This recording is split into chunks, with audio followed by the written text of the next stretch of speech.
Nsellem il-kulħadd. Illum sfortunatament b'soba bħalma diġà ħabbarna għandna sfortunatament mewt ieħor f'raġel anzjan ta' 80 sena li sfortunatament dan kien qed ibati f'diversi kundizzjonijiet mediċi oħrajn u interta li qabdu dan il-virus tal-COVID u sfortunatament matul dan il-lejl dan il-persuna ħallina. B'soba nħabbru din l-aħbar li issa huwa t-tieni mewt li għandna minn din il-virus irriedi u li bħalma qegħdin naraw qiegħda tolqot nies li huma anzjani u sfortunatament qed ikollha konsegwenzi f'dawk in-nies li jkollhom kundizzjoni oħra mediċi li allura jpoġġuhom iktar vulnerabbli. Nawgura il-kondoljanzi lill-familja ta' dan il-persuna u wkoll nawgura l-poplu Malti kollu jingħaqad flimkien mal-familja u man-nies kollha li qegħdin jaħdmu fuq din is-sitwazzjoni biex aħna nkun nistgħu nikkontrollaw kemm jista' jkun din il-marda. Dan il-persuna konna diġà ħabbarnieh nhar it-tlieta bħala wieħed mill-każijiet pożittivi u kien beda bis-sintomi fis-6 ta' April fejn telalu d-deni u hemmhekk sarulu it-test tal-COVID u ħareġ pożittiv. Minn hemmhekk il-persuna baqa' sejjer għall-ar u hemmhekk kien ħallina. Kondoljanzi lill-familja kollha. Induru għal każijiet ġodda li kellna il-bira għamilna 1018 il-swab, bħalma qegħdin taraw dejjem qegħdin inkomplu nżidu n-numru ta' swabs li aħna qegħdin nagħmlu u minn dawn ħarġulna 38 li huma pożittivi. Bekk issa għandna 337 positive cases. In-numru ta' swabs li qegħdin nagħmlu qegħdin dejjem iżdiedu u issa għamilna 13,732 swabs, ġifieri jekk tħares lejn proporzjonat mal-popolazzjoni ta' Malta, dan huwa wieħed mill-iktar rati għoljin ta' testijiet li qegħdin nagħmlu. Minn dawn it-38 cases kellna 25 minnhom li kienu f'nisa, waħda minnhom kienet barranija, waħda kienet tifla u waħda minn dawn kienet pregnant. U kellna 13 il-raġel li fosthom 3 li kienu barranin li residenti għaw Malta u tifel. Nistgħu nduru ftit il-każijiet li kellna, tajjeb bħalma tistgħu tifhmu ħafna mill-riżultati ħarġu matul il-lejl, ġi bħalissa hawnhekk hawn il-case management team li għaddej bil-ħidma biex ikun jista' ikellem lil dawn il-pazjenti kollha biex nkun nistgħu ninvestigawhom u nkunu għaddejjin ukoll bil-contact tracing u l-investigazzjoni fejn hemm bżonn. Ġifieri nkun nista' nagħtikom rendikont tal-każijiet li kellna, però ftit minnhom għadhom qegħdin jinħadmu. Għandna mara Maltija ta' 41 sena li bdiet bid-diarrija fis-6 ta' April u mbagħad fit-8 ta' April żviluppat griżmejn ġew sola, ma kienx qiegħda tmur xogħol mis-16 ta' Marzu u allura qed nagħmlu l-contact tracing tal-familja. Raġel ta' 40 sena li beda bi griżmeħ ġaħ fis-7 ta' Marzu u dan kien kuntatt ta' każ ieħor li kellna qabel. Tfajla ta' 17-il sena li bdiet bis-sintomi ta' uġieħ ta' ras u imneħera jqattar u ejja fl-ewwel ta' April u din ukoll kienet kuntatt ta' case ieħor. Mara Maltija ta' 27 sena li fit-3 ta' April bdiet bi griżmeja ġewwa u deni u ma kienx qiegħda taħdem fuq il-post tax-xogħol imma kienet qiegħda fuq telework, jiġifieri hawnhekk huwa sitwazzjoni tajba ħafna fejn ma kienx kuntatt ma' nies fuq il-post tax-xogħol waqt li kellha s-sintomi. Għandna persuna barrani li huwa ta' 28 sena li jgħix fil-komunità u dan għadna qegħdin ninvestigaw dan il-każ. Għandna mara Maltija ta' 29 sena li taħdem ġa kumpanija privata ta' produzzjoni ta' healthcare u ħadmet l-aħħar fit-3 ta' April u bdiet bis-sintomi l-għada fl-4 ta' April fejn kellha s-sola u bħalissa għaddejjin bil-contact tracing fuq il-post tax-xogħol. Mara oħra ta' 20 sena Maltija li kienet kuntatt ta' każ ieħor qabel. Għandna mara Maltija ta' 68 sena li fis-7 ta' April bdiet bi griżmejja juġawa u ġeħ ta' ras li din kienet taħdem fi kumpanija privata fejn kellna diġà każ ieħor u aħna bqajna dejjem bil-contact tracing, però hawnhekk kien diġà sar il-cleansing u disinfection li kien hemm proprju bżonn. Mara Maltija ta' 45 sena li fis-7 ta' April bdiet sintomi ta' sola u griżmejja juġawa u l-aħħar li kienet ħadmet li kienet fis-16 ta' Marzu u allura qed nagħmlu contact tracing tal-familja tagħha. Għandna raġel ta' 39 sena li beda Malti li beda bis-sintomi ta' sola fil-5 ta' April u dan kien ħadem l-aħħar fit-3 ta' April u bħalissa qed nagħmlu contact tracing tal-familja tagħha. Għandna mara Maltija ta' 35 sena li bdiet bis-sintomi fis-6 ta' April buġeħ ta' ras ma kienx qiegħda tiem tajjeb u anke kellha imneħraj qattar. Kella wkoll persuna fil-familja tagħha li meta ċekkjajna magħha qaltilna li hemm ieħor persuna li hu simptomatiku fil-familja stess u allura dak il-persuna ħanamlulu t-test ukoll. Raġel Malti ta' 31 sena fis-6 ta' April beda bid-diarrija u sola u dal-persuna jaħdem ġa faċilità tal-ikel li propju għawek importanti semmu l-isem ta' dil-faċilità tal-ikel għaliex dal-persuna seta kellu kuntat mal-klijenti. Li dan huwa l-Episkopo Cash and Carry ta' Raħal Ġdid u dal-persuna kien qiegħed jaħdem mis-6 ta' April. Jiġifieri importanti li jekk kien hemm xi ħadd li mar jixtri f'dan il-post u dam f'dan il-post, importanti li jekk jimmonitorja għas-sintomi u jekk ikollhom xi sintomi mill-ewwel iċemplulna fuq il-111.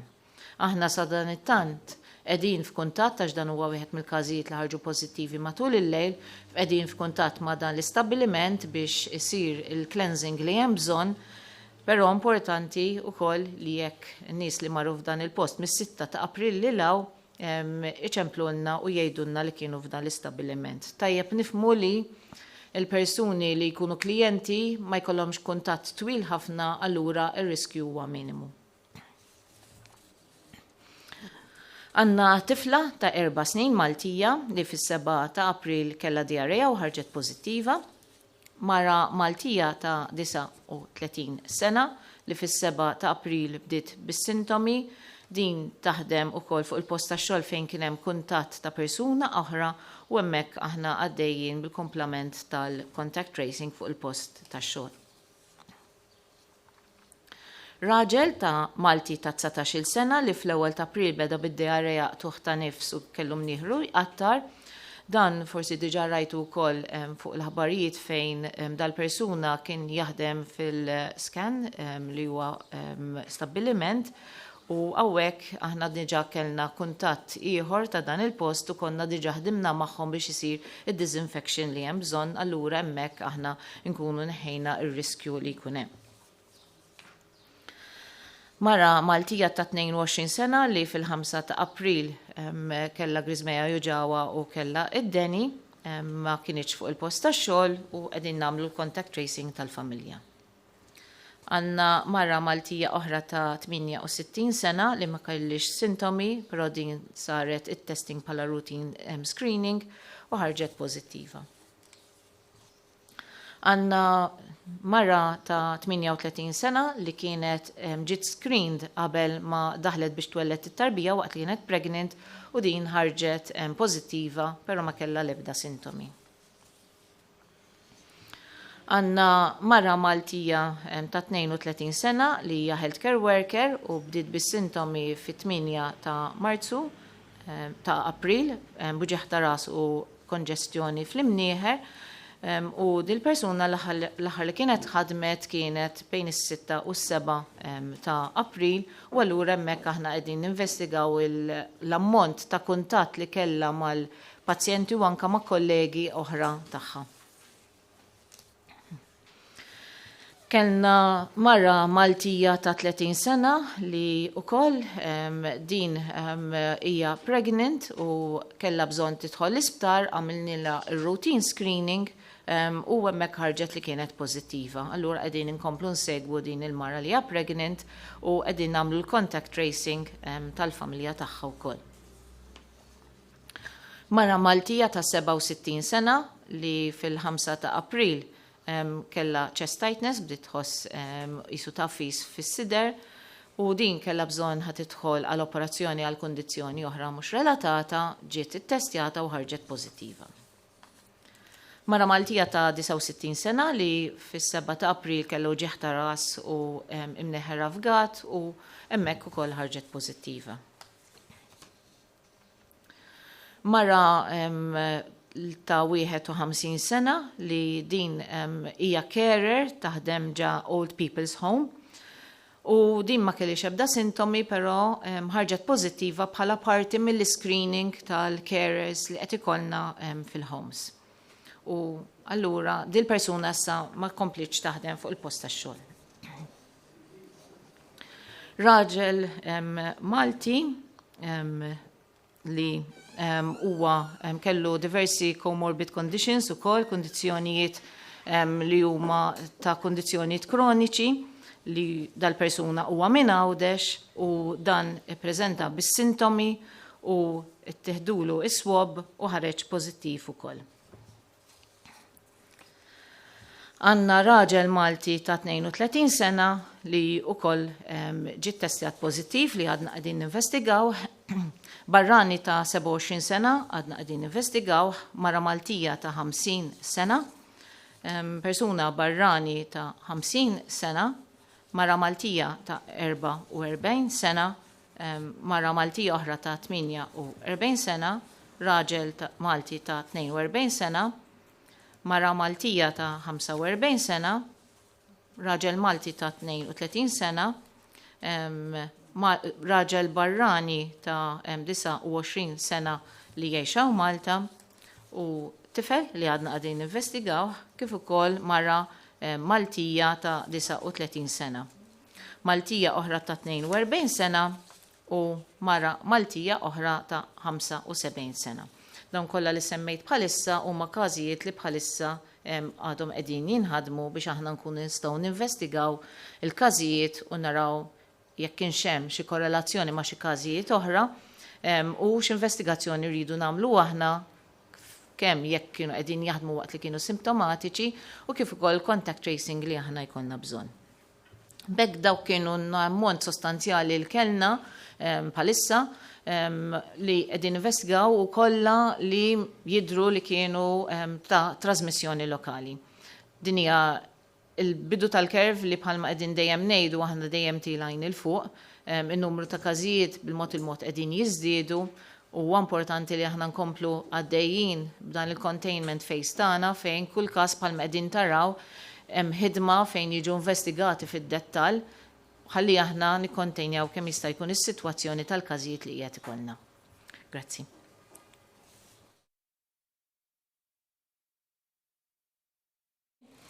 Hi, Prof. Gawċi, żewġ domandi. Waħda minnhom rigward iż-żewġ min-nies li mietu, kemm il-raġel ta' 79 u l-mara ta' 92. Dawn jidhru li kienu bedridden l-isptar, ġifieri ma ħarġux. Tista' tina aktar informazzjoni rigward kif taħsbu li qabdithom il-COVID-19? U t-tieni domanda, waslunna xi rapporti li kien hemm xi każijiet ta' 3 min-nies li jaħdmu mal-Playmobil li setgħu kienu pożittivi għall coronavirus. Tista' tikkonferma jekk hux vera jew le, please? Mela, di situazzjoni hija li meta inti jkollok każijiet f'istituzzjonijiet jew inkella anke fi sptarijiet, il-miżuri kollha meħtieġa jittieħdu biex aħna nikkontrollaw dan il-mart. U mill-bidu net aħna konna bdejna mill-ewwel li anka fl-isptarijiet tagħna fil-primary care u anka ħafna postijiet oħra isirulhom test tad-deni u l-iġene neċessarja tittieħed kollha. Bħala qegħdin naraw iżjed ma beda jgħaddi żmien iżjed bdejna naraw li ħafna mill-każijiet ma jkollhomx deni U sfortunatament anka jkollok każijiet fejn ma jkollhom l-ebda sintomi. Allura hemmhekk għandek sitwazzjoni fejn inti huwa diffiċli li tikkontrolla dawk in-nies li jkunu qegħdin qrib ma' persuni oħrajn. Allura l-aħjar miżuri li qegħdin nieħdu hija li nibqgħu għaddejjin bil-symptom tracing u anka li niċċekkjaw għaddeni, però wkoll hemm miżuri ta' ħasil tal-idejn u fejn hemm bżonn ukoll fejn huwa indikat l-użu tal-personal protective equipment. Ġifieri aħna naraw li inti għandek sitwazzjonijiet fejn f'dawn il-postijiet jistgħu jidħlu kemm il-qraba tal-persuni u kif ukoll healthcare workers ukoll u nies oħrajn li jaħdmu f'dawn il-faċilitajiet li kollha qegħdin fil-komunità. Ġifieri għandek possibilità li inti jkollok il-kuntatt persuna ma' persuna. Kull miżura qiegħda tittieħed biex jitnaqqas dan ir-riskju. U anka aħna bdejna b'eżerċizzju fejn il-healthcare workers u n-nies li jaħdmu f'faċilitajiet li jkollhom kuntatt ma' nies li qegħdin fi sptarijiet u istituzzjonijiet qegħdin ukoll nagħmluhom swab tests ħalli jekk ikun hemm xi ħadd minnhom li jkun pożittiv mill-ewwel dak inkun nistgħu niżalawh ma nħalluhx kuntatt. Fuq il-Playmobil iva kellna każ ġa dan l-istabbiliment u hemmhekk ukoll saret il-contact tracing u l-investigazzjoni, però l-area fejn kien il-persuna propju wkoll saret id-disinfection ħalli nikkontrollaw il-firxa u naqsu ċ-ċans li dan il-virus jinfirex. Jean Paul, Lavin Malta. All is well. Just one question for you today.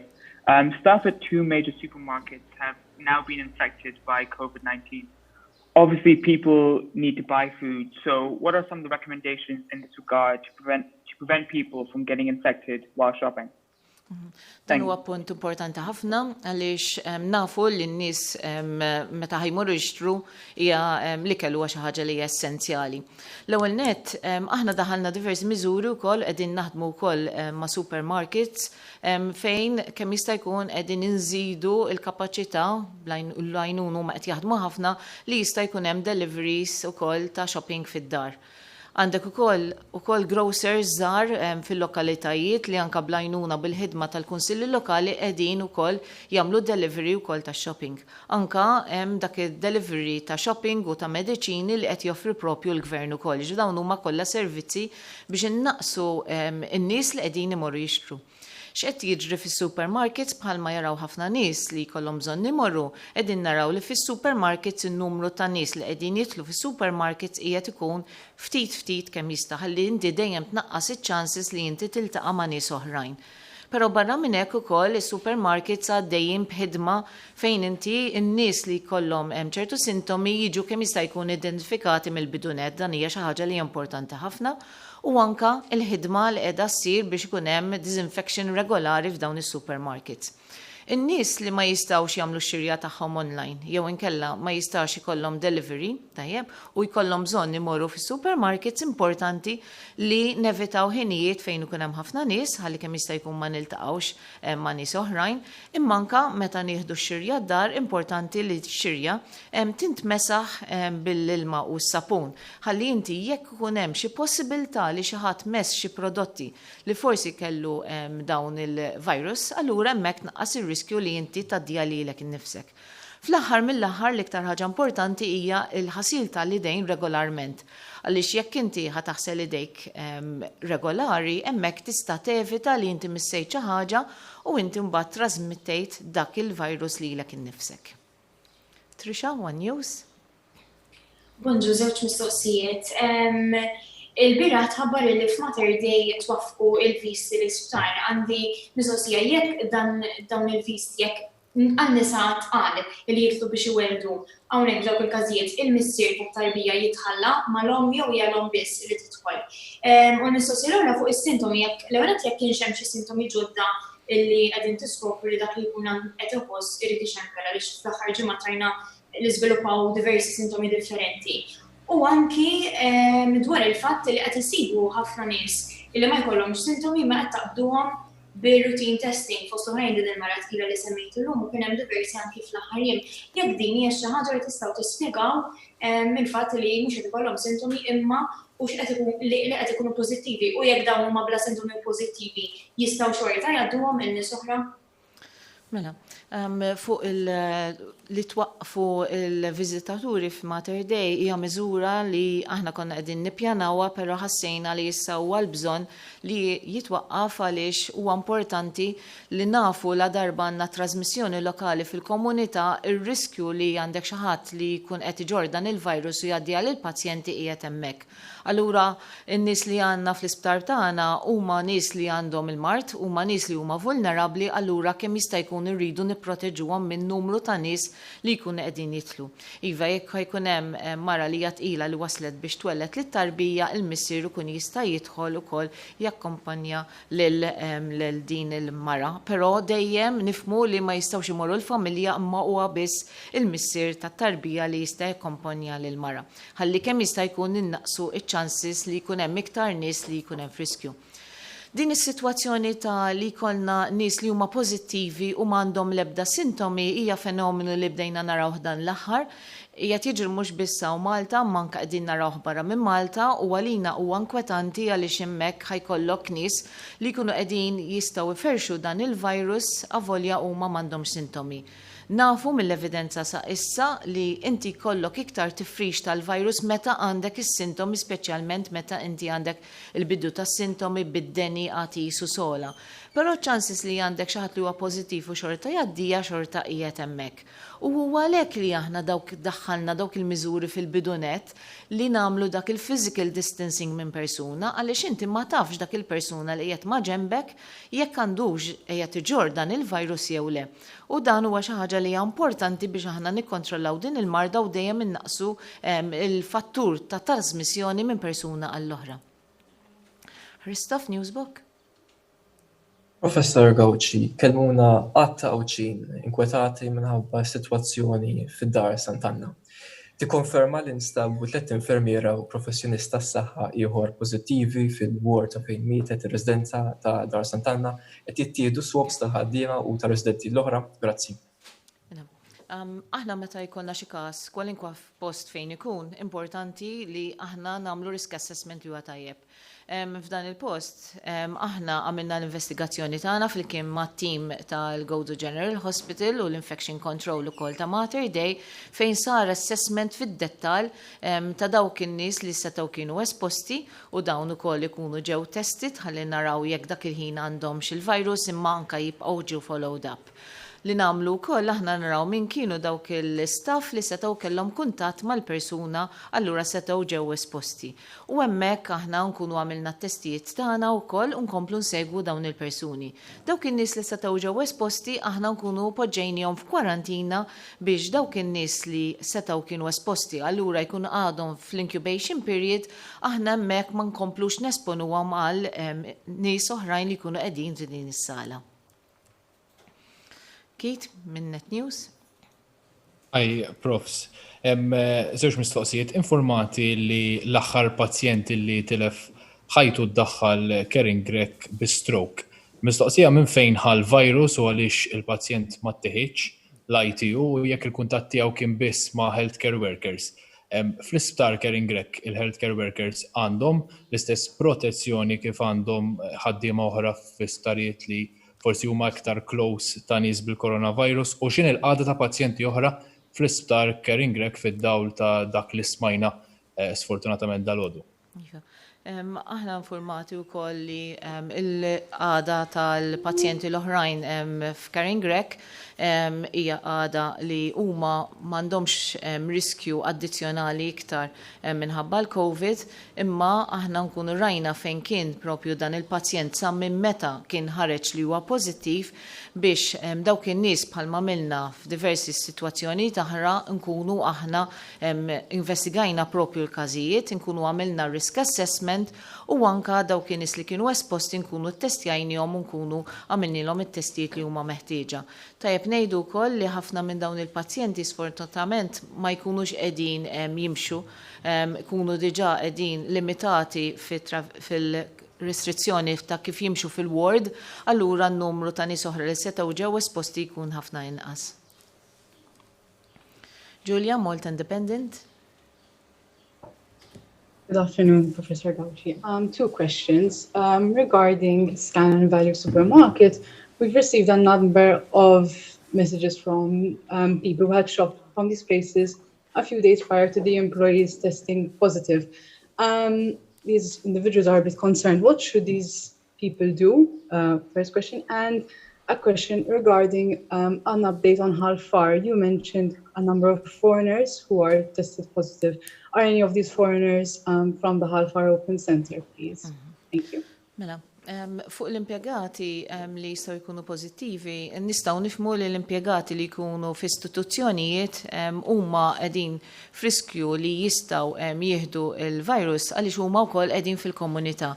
Tajjeb ngħidu li meta huma jkunu qegħdin jaħdmu fl-isptar, meta jkunu qed jaħdmu fuq cases li huma COVID u anke fejn ikun hemm suspett li setgħu jiltaqgħu ma' COVID cases, dawn ikunu offruti jilbsu l-PPE li huwa adekwat u li huwa l-PPE li skont ma tirrakkomanda l-Aqda Dinja tas-Saħħa ħalli hekk inti ma jkollhomx iktar riskju minħabba li inti għandek espożizzjoni propju minn dawn il-viruses. Fuq is-sitwazzjoni ta' Halfar minn dawn il-cases li kellna llum ta' barranin ma kien hemm l-ebda wieħed minnhom li kienu minn Halfar Tent Village. Is-sitwazzjoni hemmhekk qiegħda li aħna għandna ir-Red Cross li qegħdin naħdmu qrib ħafna li huma qegħdin iduru lil dawn l-immigranti kollha kemm huma ħalli jaraw jekk hemmx minnhom li huma simptomatiċi. U issa ma kellniex każijiet li huma simptomatiċi. Però li qegħdin nagħmlu wkoll bdejna nagħmlu random tests ukoll f'dan iċ-ċentru ħalli jekk ikun hemm xi sitwazzjoni fejn ikollok minnhom li għandhom jew sintomi li forsi huma ħfief ħafna u m'għadhom m'għandunawx bihom. Jew inkella jkun hemm xi każijiet li huma simptomatiku wkoll nagħmlu xi ftit random swaps ħalli nkunu qegħdin insegwu s-sitwazzjoni. Fiorella, TVM. Wara nofsinhar tajjeb, Professur Gawġi. Dwar il-każ ta' Karen Grek ħankomplilek naqra iktar fuq qabel illum il-pubbliku ma kienx jaf li kien hemm każi ta' pazjenti hemmhekk bil-coronavirus. Għalhekk x'inhi s-sitwazzjoni hemm iżjed pazjenti f'Karen Grek li għandhom il-coronavirus jekk iva kemm hemm cluster hemmhekk ukoll u jekk kienu l-każ f'Karen Grek hemm sala fejn qegħdin jinżammu f'iżolament minn barra Karen Grek hemm xi djar tal-anzjani oħra fejn għandkom residenti anzjani li għandhom il-coronavirus? Mela, tajb ngħidu li dan il-każ li sfortunatament ħallina kien wieħed mill-każijiet li ġew irrappurtati propju nhar it-tlieta meta kellna numru ta' każijiet. Huwa kien każ wieħed biss u kif mill-ewwel ħareġ riżultat ta' dan il-każ wieħed mill-ewwel dan inżamm f'iżolazzjoni f'Karen Grek stess. U tajjeb ngħidu li m'għandniex iktar każijiet pożittivi li huma fid-djar tal-anzjani. Bħalma semmejt kellna carer li ħarġet pożittiva minħabba li qiegħda f'home tal-anzjani. Claire, Times of Malta. Good afternoon. I'd like you to explain to us a bit at what point do you decide to shift patients to the ITU? Because both cases that we had, the two deaths, they seem to not have been taken to the ITU. And how does that work? And my second question is about overweight patients. We're seeing more cases abroad where this is an issue and the overweight patients are considered high risk. What's the situation in Malta given that we have quite a high overweight and obesity rate? Mela, is-sitwazzjoni hija li meta jkollna każ li huwa pożittiv, dan jiġi assessjat minn diversi modi biex inti tiddeċiedi fejn ħajinżamm il-pazjent. L-ewwel deċiżjoni hija d-deċiżjoni klinika. Jiġifieri it-tim kliniku li jkun qed jieħu ħsieb il-pazjent jkun qed jagħmel evalwazzjoni tal-pazjent kif inhu. U hemmhekk minn hemm jiġi deċiż jekk il-pazjent għandux bżonn kura tal-ITU, jekk hu jkun qed jinstab f'qagħda kritika, u mbagħad ukoll isir l-assessment jekk għandux jinżamm f'ward oħra ta' Mater Dei jew inkella f'isptarijiet oħra li għandna. Barra mill-qagħda kritika, aħna naraw ukoll jekk is-sitwazzjoni tal-persuna x'inhi d-dar tiegħu jekk hemmx nies li huma vulnerabbli, allura minn hemm inkun nistgħu nieħdu d-deċiżjoni jekk jinżammx faċilità oħra jew inkella jekk għandux jintbagħat id-dar. F'dawn iż-żewġ sitwazzjonijiet ta' dawn iż-żewġ pazjenti li kellna li sfortunatament ħallewna, fiż-żewġ sitwazzjonijiet il-kliniċi kienu ħadu deċiżjoni u koll id-deċiżjoni ġiet ikkonfermata mal-qraba li dawn il-persuni kienu qegħdin diġà f'qagħda kritika minn qabel ma dan bedew bil-virus. Allura hemmhekk kienet diġà ittieħdet id-deċiżjoni li dal-persuni ma kienx tkun viabli li inti titrasferihom għall-ITU għaliex il-kondizzjoni tagħhom kienet diġà kritika minn qabel. Minn hawnhekk nixtieq naf li l-bieraħ u llum kellna aħbarijiet li ma tantx huma sbieħ. Sfortunatament kellna l-ewwel żewġ imwiet fi ftit sigħat u din hija sitwazzjoni li konna qegħdin nistennewha. Sitwazzjoni li mhijiex se tkun tal-aħħar. Aħna maħniex insulati, nafu li dal-virus qiegħed jimxi fil-komunità tagħna, nafu li għandna nies hemmhekk li huma vulnerabbli, nafu li jekk dan il-virus ħajolqot lil dawn in-nies vulnerabbli u iżjed ma ħajkollhom mart li huwa kroniku, iżjed ħajkun hemm ċans li dawn in-nies tolqothom iktar qar. Dawn kienu żewġ nies li sfortunatament ħakimhom dawn il-virus f'sitwazzjoni kritika diġà ta' ħajjithom u kienet donnu l-aħħar ħaġa li hemmhekk ittipiljat is-sitwazzjoni biex bażikament dan wassal għal mewt. Dawn in-nies kienu f'sitwazzjoni li anke kieku qabadhom virus ieħor, anke kieku qabadhom il-virus tal-influenza bħalma ħafna drabi jkollna, sfortunatament xorta kien jmut. Però dan huwa l-messaġġ tagħna li minn dejjem konna ngħidu li dawk in-nies li huma vulnerabbli jridu jieħdu ħsieb saħħithom, dawk in-nies li huma vulnerabbli jridu jsibu kull mezz ta' protezzjoni. Għal dan il-virus għat m'għandniex tilqima. L-uniku mezz li aħna nistgħu nipproteġu lin-nies li huma vulnerabbli huma billi aħna ninkoraġġukom biex intom toqgħodu ġewwa. U importanti li jkun hemm kooperazzjoni minn dawn in-nies li huma vulnerabbli biex toqgħodu ġewwa minn nies tal-familja wkoll. Ġejjin dawn il-weekend ta' festi.